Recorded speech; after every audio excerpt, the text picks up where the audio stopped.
Outros elementos dentro do sistema operacional são o driver.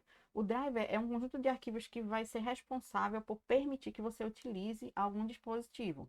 Por exemplo, quando vocês adicionam uma impressora nova, ele vai procurar o driver, ou seja, ele vai procurar como se comunicar com aquela impressora, certo? O driver ele vai ser específico para o sistema operacional, para cada um dos sistemas operacionais e para o dispositivo de entrada em si. Por isso que acontecia muito de não encontrar o drive, não conseguir executar algum tipo de dispositivo que você comprou, que foi tentou utilizar.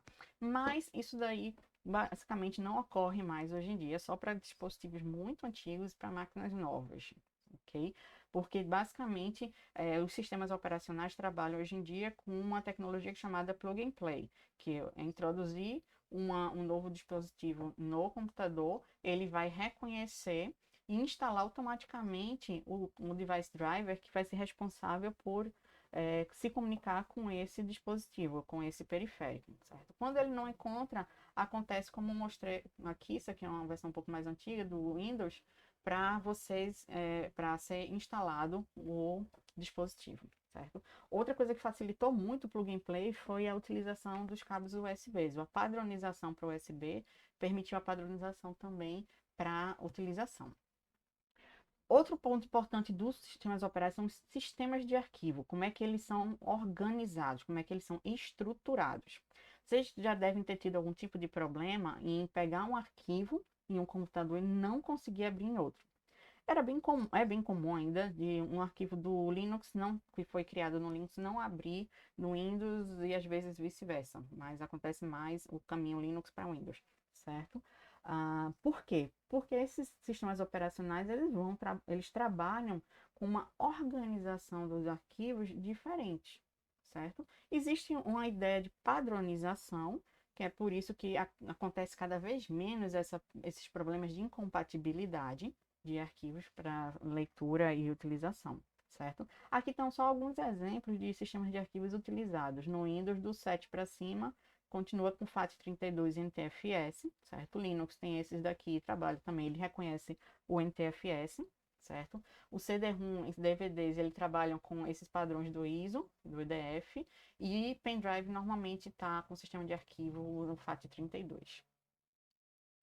Os principais diretórios dos sistemas operacionais são, primeiro, o diretório raiz, ou seja, o diretório inicial. Primeiro diretório de tudo. No Windows, normalmente, vocês colocam na unidade C, certo? Tem um diretório também que vai armazenar todas as informações do sistema operacional, outro diretório com os arquivos e o diretório com os arquivos dos usuários. Em alguns dos sistemas operacionais que não permitia mais de um usuário, todos estavam dentro do documentos. Mas com vários usuários, eu tenho barra usuário, barra documentos, certo? Isso para o Windows. No Linux, ele em vez de trabalhar com o diretório raiz, o sistema operacional, como esse daqui, sistema operacional, programas e arquivos de usuário, ele trabalha com uma subdivisão, tanto do sistema operacional, certo? Como dos programas. Aqui está o diretório raiz dele, que também vai ser o barra. O home vai ser equivalente ao de documentos, que vai armazenar os documentos básicos do usuário, que vai, no caso vai ser barra home, barra o nome do usuário que está trabalhando. Esse daqui, o root, ele vai armazenar os diretórios e os arquivos de superusuário, ou seja, do administrador do sistema, e que vai dar, vamos dizer assim, um poder para que esse usuário execute algumas tipos de instruções que os programas, nem todos os programas podem. Entre outros aí com arquivos temporários, outro com arquivos de mídia para leitura de CD, DVD, essas coisas. Outro com as bibliotecas utilizadas para utilização do hardware, variáveis e por aí vai, certo? O sistema de arquivo, ele permite que o arquivo seja criado, ele define também como isso vai ser, como ele é criado, como ele é organizado e como ele é finalizado também. As operações possíveis são essas, de criação, mover de um ponto para outro e remoção. E dentro do sistema de arquivo eu posso formatá-lo, ou seja, definir qual é a sua estrutura. Formatação, a ideia de formatação não é necessariamente apagar todos os dados, certo? Ele acaba apagando porque mudou a estrutura.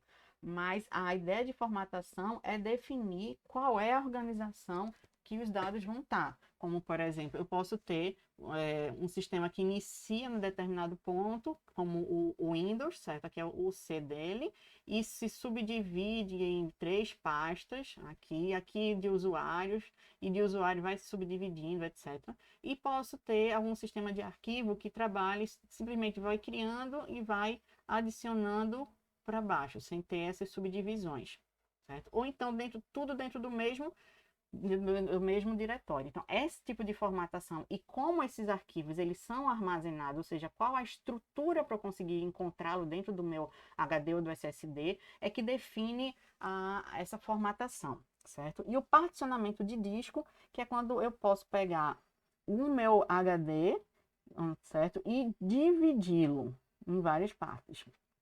Tá? Eu posso dividi-lo utilizando uma partição para um sistema operacional, outra partição para outro. Vocês podem ter N partições. Tá? Eu indico, por sinal, a dividir, criar uma partiçãozinha separada só para botar os documentos de vocês, para que quando precisar ter uma formatação, eu não preciso formatar a partir de documentos, eu só preciso formatar onde está o sistema operacional, tá? Dúvidas sobre sistemas operacionais? Próximas aulas eu mostro um pouquinho sobre alguns usos dentro do próprio Windows e do Linux, tá? Qualquer dúvida me procurem. Tchauzinho.